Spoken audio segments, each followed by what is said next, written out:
ช่วงสไปโรสัตว์มีจีวัดไอ้บานดับเนอร์เลิฟพนมโบโก้ไอ้ช่วงมีระยะเป็ดดอกแปรเมตี้แต่ใบสไปโรมันใส่น้ำสไปโรบานเต้ช่วงมันเท่าบอลฉะลุยดับเมอร์เรียแต่การมันตีเป็ดกลเทะโบแพ้ชุย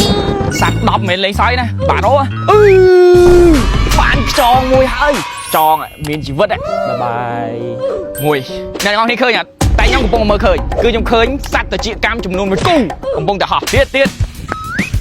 มันดังจะไอ้จ้าโอ้ชอบrồi mình chỉ bắt ê bay nó sao đập pin đi chưa mìnhแต่cơ mình sắm máu chứ bay ថ្ងៃត្រង់បាត់គោបងក៏ដើររកពេញព្រៃ con lô mấy ông bay pram lấy dương bom play dương rô dương mà mơ tới phiệt đi sẵn mơ nong miên khơi như vậy thì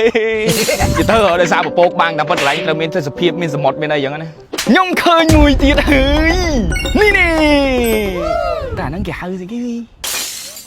lời dương ông một cây than đảo biết đó chân bên này con này đơn thả sạch nâng xa đi cái comment nó càng cao nè muối chân những bạn phụ muối vậy ây da sắt ti from pi mà anh ấy cứ chia sang hay màu dương nó sao phụ muối này đi đi ây da không dương ban from bay vậy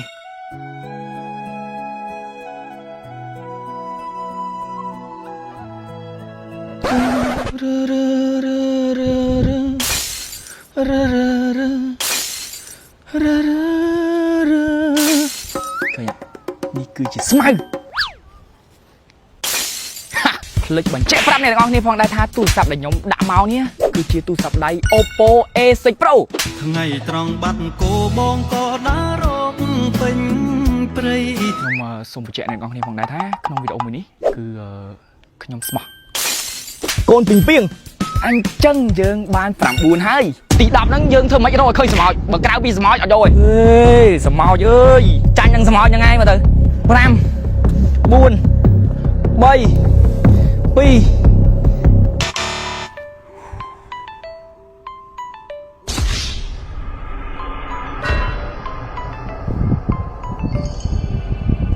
មសន្យាយើងបើរោមិនបានទេខ្ញុំនឹងបរិច្ចាគលុយ100000រៀលទៅកម្មវិធីពេទ្យកុនធៈបុផាមកឥឡូវខ្ញុំមកប្រាប់អ្នកទាំងអស់គ្នាពីមុខងារសំខាន់របស់ទូរស័ព្ទដៃ Oppo A6 Pro មួយគ្រឿងនេះទូរស័ព្ទនេះផងដែរគឺមានទំហំថ្មរហូតដល់7000មីលីអម្ពែរដែលមានកម្លាំងសាក80 វ៉ាត់ហើយបើនិយាយពីកម្រិតភាពធន់វិញណាគឺមានភាពធន់កម្រិតយោធាមកឥឡូវបោះវិញធម្មតាហើយទូរស័ព្ទដៃមួយគ្រឿងនេះក៏មានជាមួយនឹង IP69 ដែលអាចការពារជំងឺទឹកបានយ៉ាងល្អឈួយឃើញនៅប្រអធម្មតាទូរស័ព្ទដៃមួយគ្រឿងនេះគឺមានអេក្រង់120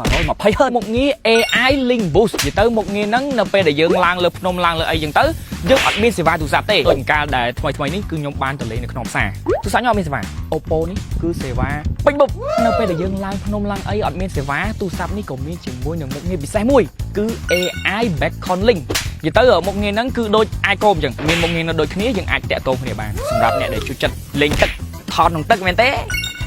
គឺមានមុខងារថតក្នុងទឹកបានទៀតហើយបើនិយាយពីរចនាបថទូរស័ព្ទអ្នកនរមើលគឺស្អាតទេអ្នកដែលចូលចិត្តឡើងភ្នំ camping អីចឹងគឺប្រើទូរស័ព្ទដៃមួយគ្រឿងនេះគឺត្រូវតែម្ដងមានសេវាល្អថ្មធំមានភាពធន់ល្អទៀត Oppo A6 Pro ដៃគូរួមដំណើរដ៏អស្ចារ្យហៅឡូស៊ីឯងខ្ចី$10សិនមកនេះស្អែកសងអញ្ចឹងណា